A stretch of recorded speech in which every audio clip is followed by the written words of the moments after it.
발표 시작하겠습니다. 그, 저번 반도체 기판 산업 발표 이후에 종목을 하나씩 점검하는 차원에서 대덕전자라는 기업을 공부를 했고요. 투자에 대한 추천보다는 대덕전자에 대한 간단한 공부 자료를 공유한다는 수준으로 이해해 주셨으면 감사하겠습니다. 현재 주가는 시총 1조 551억 원 수준이고 PER 67배으로 PBR 1.2배 수준으로 주가는 많이 하락했지만 밸류에이션 측면에서는 조금 비싼 그런 기업입니다. 23년 7월 고점 이후로 상승 하락을 반복해서 현재는 최근 저점 수준에 와 있는 상황인 거고요. 밸류에이션 밴드를 좀 참고해서 보면 PBR 기준으로 1.2배를 최근에 많이 지지하는 모습을 지켜왔습니다. 그래서 주가 측면에서 조금 투자할 수 있는 그런 자리인가 아닌가 해서 조금 준비를 했습니다. 이건 네이버에서 나오는 증권 자료인데요. 최근 분기에 1분기는 그 영업이익이 마이너스를 기록했고, 이제 다음 분기는 이제 매출은 조금 증가하고 영업이익은 흑자로 돌아선다는 그런 내용이 자료가 있습니다.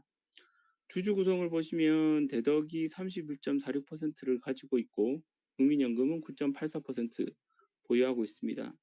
이 대덕이라는 회사의 자회사를 보면 상장 기업 중에 대덕증자 와이솔이 있고 그 참고사항으로 와이솔은 휴대폰 소우 필터 등을 제조하는 판매 회사입니다. 대덕전자 하는 일을 말씀드리겠습니다. 대덕전자는 인쇄회로 기판을 만드는 회사고요. 그 인쇄로 기판 중에 패키지 서브스트레이트하고 MLB를 판매하고 있습니다. 주로 많이 판매하고 있습니다. 패키지 서브스트레이트 같은 경우가 좀 훨씬 더 전체 매출 중에 많은 부분을 차지하고 있습니다. 그러면 이 패키지 서브스트레이트 중에 어떤 게 있는지 만드는 제품이 지금 보시는 것 같은 내용이고요. FCPGA하고 FCCSP 등을 만들고 있습니다.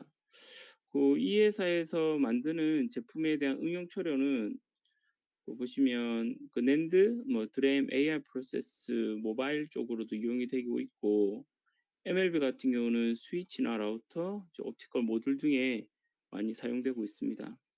홈페이지에 보면 FCPGA에 대한 설명을 좀 자세히 설명을 해놨습니다. 그래서 그게 좀 장점으로 보이고 실질적으로 뉴스상에서 확인해 보면 FCPGA가 영업이익률 측면에서 굉장히 좋다고 합니다.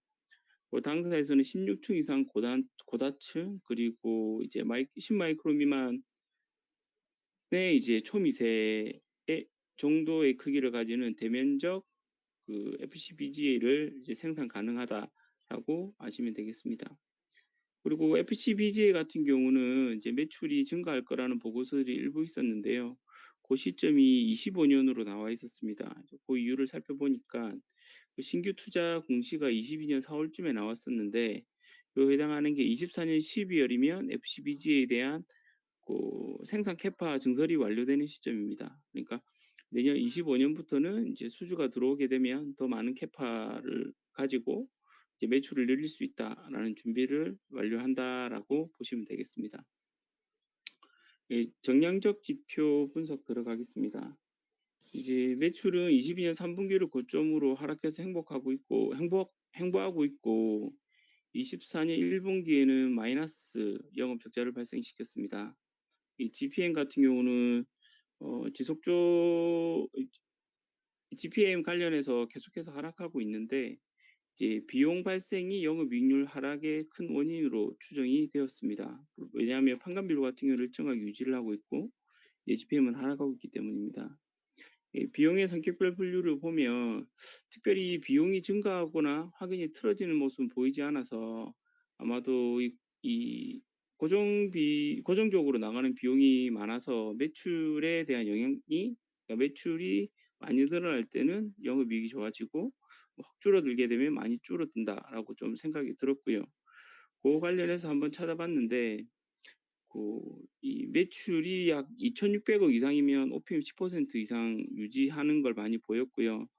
2,900억 이상 때 이제 15% 정도 영업이익을 나타낸다 봤습니다. 그래서 저번 매출 기준으로 2,148억 수준이라서 2,600억까지 가려면 매출의 20%, 2,900억까지 가려면 35% 정도 증가가 필요한 상황이었고요. 이 실질적으로 요까지 이제 늘어나는 데는 조금 시간이 걸릴 것 같다. 하지만 요렇게 되어야 이제 좀 좋은 OPM을 유지를 보여줄 수 있다라고 생각이 들었습니다. 지역적 매출로 보면 대한민국 60%로 많은 부분을 차지하고 있고 중국, 미국 다음 순으로 이제 매출이 발생하고 있었습니다. 지역별 매출도 보시면 전체적으로 하락하고 있어서 특별히 한 지역에서 특정 고객사에서 안 좋게 나오는 게 아니라 전체적인 산업이 좀 안 좋아진 거 아니냐라고 좀 판단이 들었고요. 다른 기판 업체들과 비교해도 이제 전체적으로 좋지 않아서 업황이 좋지 않다. 그래서 전체적으로 이 기판 업체들이 좋아지려면 이제 업황이 좋아져야 된다라고 조금 생각이 들었습니다. OPM이 비용이 증가했던 이유를 조금 살펴봤는데요.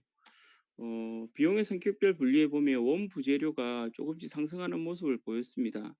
이게 좀 생산이 증가하면서 많이 사용한 부분도 있지만 원재료 가격이 좀 많이 올랐었더라고요. 이제 그래서 매출은 늘어남에도 불구하고 OPM이 떨어진 원인이 이것 때문이 아닌지라고 생각이 좀 들었고요.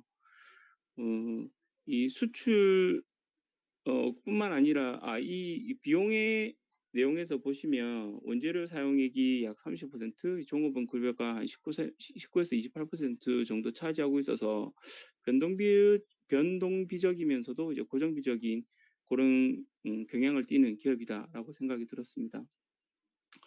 수출 제품 가격이 23년 2분기부터 이제 하락하면서 마진율이 더 악화되면서 OPM이 하락시키는 원인이 됐다고 생각이 들고요. 요거를 개선되기 위해서는 원재료 가격이 조금 싸지면 좋아지지 않을까라고 생각이 들어서 찾아봤습니다. 요 당사에서 갖고 오는 주요 원재료에 보시면 CCL이라고 있습니다. CCL이 원재료 매입액의 65%를 차지하고 있고 이 CCL이 많은 부분을 원재료 가격을 차지하고 있다고 생각이 들었고요. 그래서 요쪽에 납품하는 두산전자 사업과 LG화학 중에 LG화학에는 내용이 안 보였고 두산전자 사업에서 이제 CCL에 대한 제품과 원재료에 대한 가격 추이를 좀 볼 수 있었습니다. 그래서 한번 확인해 봤더니 이 CCL에 대한 CCL을 먼저 말씀드리면 요렇게 있는데 CCL은 이제 우리가 흔히 말하는 기판 있지 않습니까? 기판의 온판이라고 보시면 됩니다. 여기에 구멍을 뚫거나 뭐 인쇄를 해서 이제 기판을 만든다라고 보시면 되고요.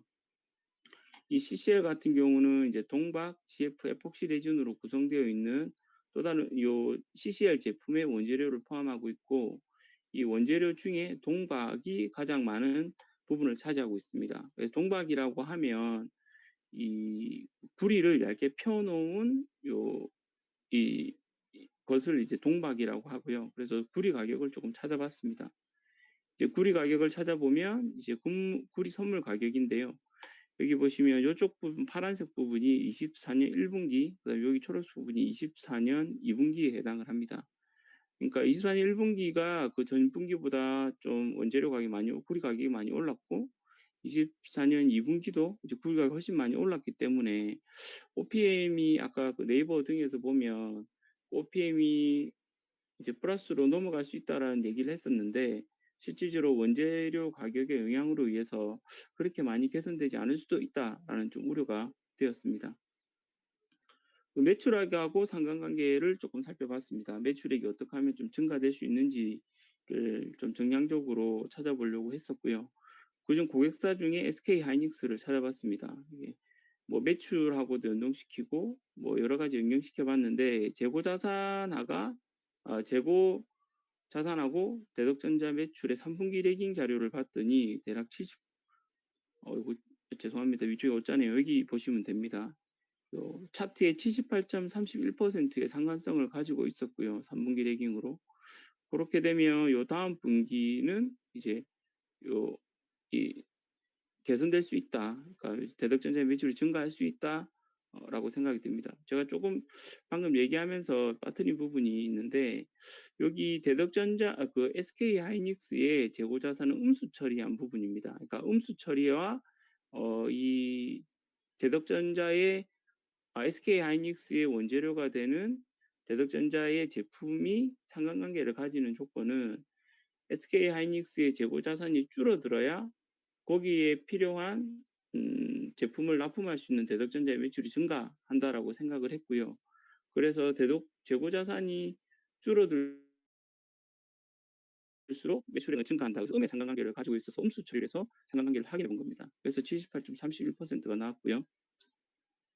대신 요거는 조금 우려할 수 있는 거는 기간별로 조금 차이가 많이 있었고 최대 부분은 21년 4분기 정도쯤에서 최고에 대한 이 상관관계가 있었고 전체적 기간이 좀 짧아서 100% 신뢰하기보다는 가능성이 있다라고 좀 알아주시면 좋을 것 같습니다.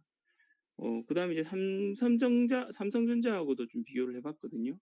삼성전자는 이제 반제품인 재고품하고 1분기 정도 레깅이 약 80%, 이거는 기간도 제법 길었습니다. 21년 1분기부터 했을 때 약 80%의 상관관계를 가지고 있었는데, 요거 같은 경우는 다음 분기에 소폭 줄어드는 걸로 좀 나타났습니다.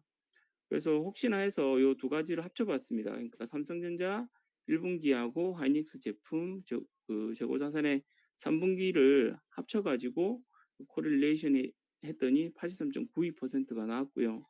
전체적으로는 약간 매출이 오르거나 그 다음 분기에는 좀 확연히 오를 수 있는 가능성을 보여주었습니다. 근데 여기 두 개 분기 앞에는 삼성전자에 대한 재고 자산이 들어가 있는 건 아니고 하이닉스에 대한 내용만 들어있기 때문에 다음 분기에 대한 매출을 추정하기에는 삼성전자의 이제 2분기 실적이 나오면 그걸 참고해서 이제 계속해서 확인 관찰해 나가는 게 필요하지 않나라고 생각이 들었습니다.